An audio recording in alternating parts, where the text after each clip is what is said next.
Jadi menurut Undang-Undang Penyiaran, bentuk penyiaran itu ada dua. Penyiaran radio dan penyiaran televisi. Sedangkan bentuk lembaganya itu ada 4. Bentuk lembaganya ada 4. Ya. Ada lembaga penyiaran publik, ada lembaga penyiaran swasta, ada lembaga penyiaran komunitas, ada lembaga penyiaran berlangganan. Nah, lembaga penyiaran publik ini ada penyiaran radio, ada penyiaran televisi. Lembaga penyiaran publik televisi misalnya TVRI.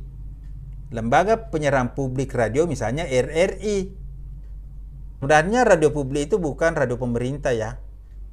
Bukan sebenarnya radio pemerintah, itu ada radio publik. Ya, pemerintah sama publik itu beda.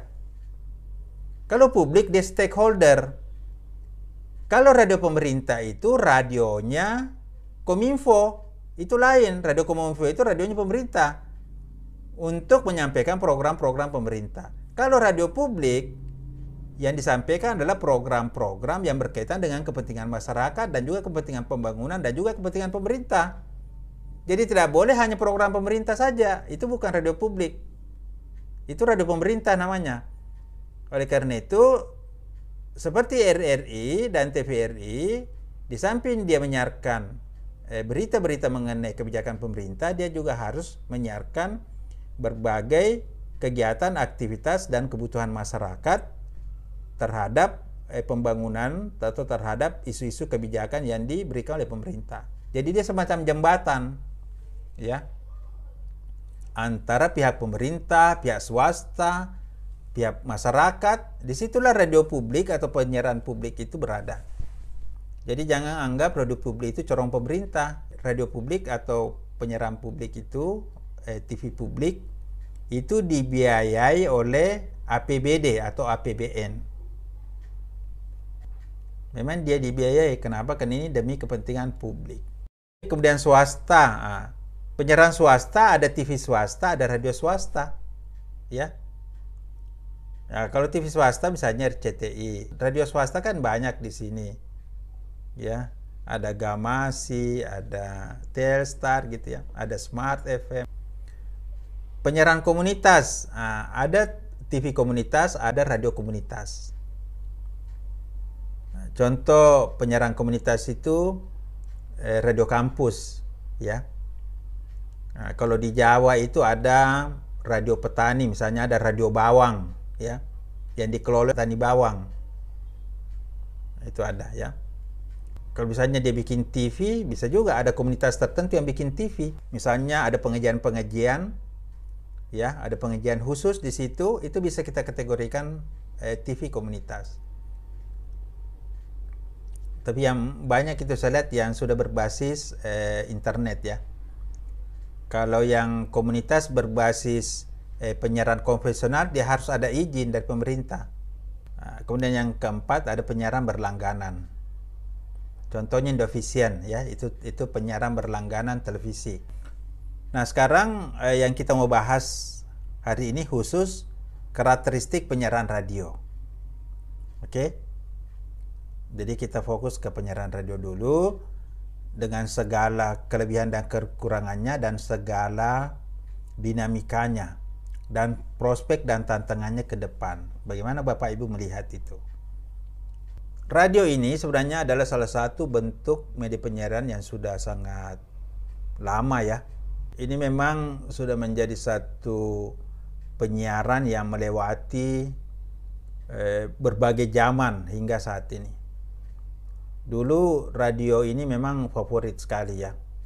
Tapi sekarang kita melihat radio ini mengalami persaingan dari beberapa new media yang muncul sehingga memang kelihatan bukan cuma radio, televisi, surat kabar juga mengalami hal yang sama, ya. Di mana jumlah penonton, jumlah pendengar, jumlah pembaca itu semakin berkurang. Bahkan di luar negeri banyak surat kabar itu yang sudah beralih menjadi media online, ya. Dan menutup surat kabar berbasis cetak atau printing media. Nah, jadi beralih ke media berbasis web. Lama-lama juga nanti radio akan seperti itu juga. Dan mungkin juga lama-lama televisi akan begitu juga nanti. Ada beberapa hal yang perlu kita perhatikan ketika kita misalnya ingin mengelola radio. Kalau kita menggunakan radio konvensional, menggunakan frekuensi, maka kita harus punya izin, ya. Punya izin namanya IPP, ya, izin penyelenggaraan penyiaran. Misalnya radio. Kalau Anda mendirikan radio konvensional tidak pakai izin, maka itu melanggar dan Anda akan ditangkap. Makanya radio-radio liar itu dirahasia, ya. Kenapa? Karena di samping dia juga mengganggu frekuensi yang resmi, dia juga bisa menjadi alat untuk menyampaikan pesan-pesan yang mengganggu ketertiban, ya. Nah, makanya itu selalu dirahasia itu. Sementara untuk mendapatkan frekuensi ini terbatas. Jadi memang frekuensi di setiap daerah itu sudah dialokasikan, terbatas. Makanya di kabupaten berapa, kabupaten A, kabupaten B itu beda-beda tuh alokasi frekuensinya supaya tidak terjadi interferensi, ya, interferensi atau gangguan, saling mengganggu. Itu diatur sedemikian rupa sehingga jumlah frekuensi terbatas. Yang kedua, proses mendapatkan frekuensi juga itu lama prosesnya. Sebenarnya muncul satu harapan dengan adanya sistem digital. Sistem model digital itu satu kanal bisa diisi beberapa stasiun. Misalnya satu kanal, kalau model analog, satu kanal diisi oleh satu stasiun. Tapi kalau model digital, satu kanal, satu saluran itu bisa diisi 5, 6, 7, bahkan sampai 10 stasiun. Jadi nanti akhirnya banyak.